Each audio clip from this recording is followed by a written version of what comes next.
I will readily admit that I've not really played a Smash Bros. Game since the GameCube glory days, when, as with so many other fighting games, my brother started to get much better at it than me, and I took a bit of a disliking to only being able to lose.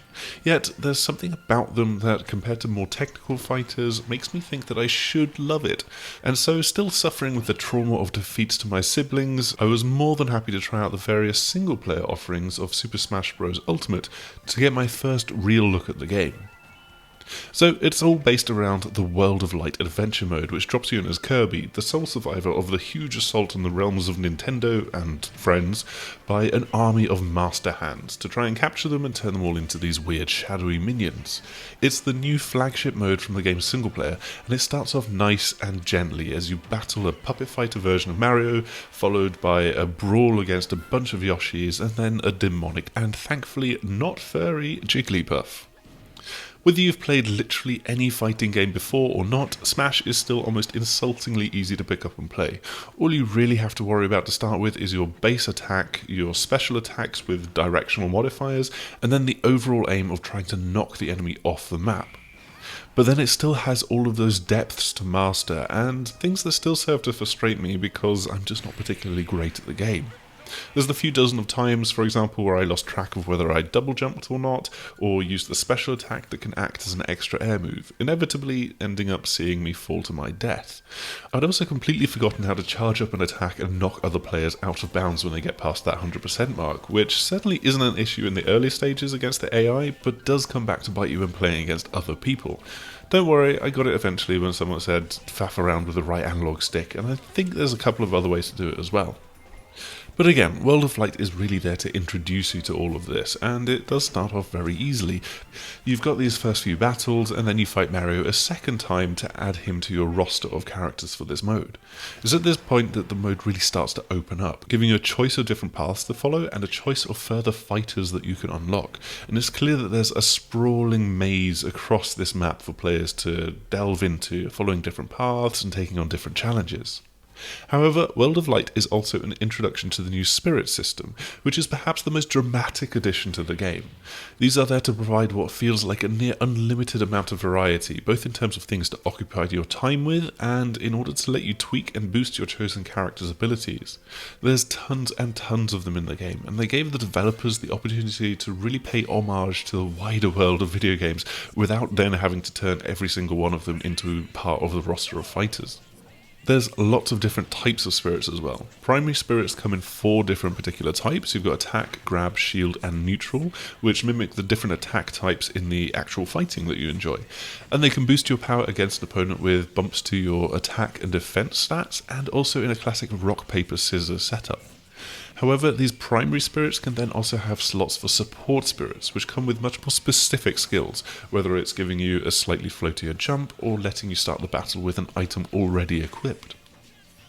Already there's so many different possibilities to think about, but throw in then being able to level them up through combat and feeding them snacks that you earn, then being able to return them to the ether once they're fully leveled and get spirit cores, which you can then use to unlock more powerful spirits to boost you.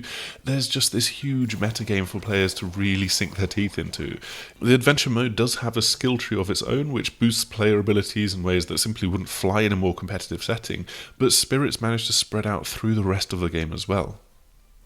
That's why, once you're done with World of Light, I'm certain that the Spirit Board mode is going to become a real time sink for most players. It presents you with a gallery of 10 spirits of varying difficulties for you to battle in order to try and capture, all of which refresh every 5 minutes or are replaced 5 minutes after an attempt. Every spirit battle, whether it's in the World of Light or on the Spirit Board, is brought to life vicariously through the main roster of characters, and it gets pretty wild. Rabid Mario from Ubisoft's brilliant mashup? Well, it's Mario in red and white striped dungarees, wearing jump-augmenting rabbit ears and with a laser cannon, as you try to battle him on a scrolling level. Red Pikmin are represented by an army of miniaturized Incineroars, and Detective Pikachu, well, yeah, it's just going to be a team of Pikachus all wearing baseball caps for you to fight. Sure, you have to let your imagination go with it a little bit, but there's such fantastic variety here, and I can see this being a real time sink. To actually catch the spirit though, you don't need to just beat these balmy battles, there's a further little minigame as well. A shield barrier spins around a spirit icon and you need to try and time your shot to just get it right through the gap. Fail and that's your chance gone though, until it comes back around on the spirit board, albeit with a weakened shield. There are a few consumables to let you slow time or shrink the shield at least. Of course, you don't have to engage with all of this if you don't want to. The game will automatically suggest and fill in your spirit slots for you if you don't want to get into the nitty gritty, and you've still got classic mode, which is there for those that just want to dash through a few battles and face a boss. You've got points awarded based on the intensity setting, which you pick where you start, and then it scales up as you win or down as you lose and retry a battle. And it's here where my tendency for really falling to my death really started to punish my intensity rating. But the final battles won't always be against Master Hand, so I duked it out with Gallium as Wolf, and Duck Hunt went up against the Rathalos Dragon for a finale. So a bit more of the Dragon Hunt than a Duck Hunt, I'd say.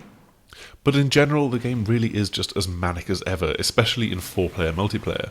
It's sometimes quite tricky to keep tabs on what's happening as levels transform, different items come into play, and the balance of battles swing back and forth.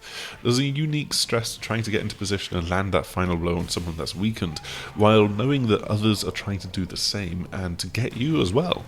If there's one thing to be said though, it's that some of the newer additions are really quite obviously overpowered. I'm looking at you, King K. Rool and Ridley, whilst others like the Splatlings are so wonderfully true to their origins that it makes them pretty hard to learn, and they're really quite experimental in the general mix. But then that's half of the appeal of having so many of these different characters in the game. Even if there's some little balancing bits and bobs to be done, it's hard to complain when considering the game as a whole. There is just such a wealth of characters in here. You've got every single character that has ever been in a Smash game before, and then a good dozen or so on top of that, I think. You've got so many classic maps as well. You've got so much of the iconic and legendary music from all of these video games. And then you've got all of these broad single-player modes. You've got so much customization in the rules and options for a battle. It really feels like, whether you're after multiplayer or single-player brawling, Super Smash Bros. Ultimate is really just living up to its name. Thanks as ever for checking out our video. I hope you've enjoyed it, found it a bit informative. Super Smash Bros. Is out in less than a month. It's out on the 7th of December.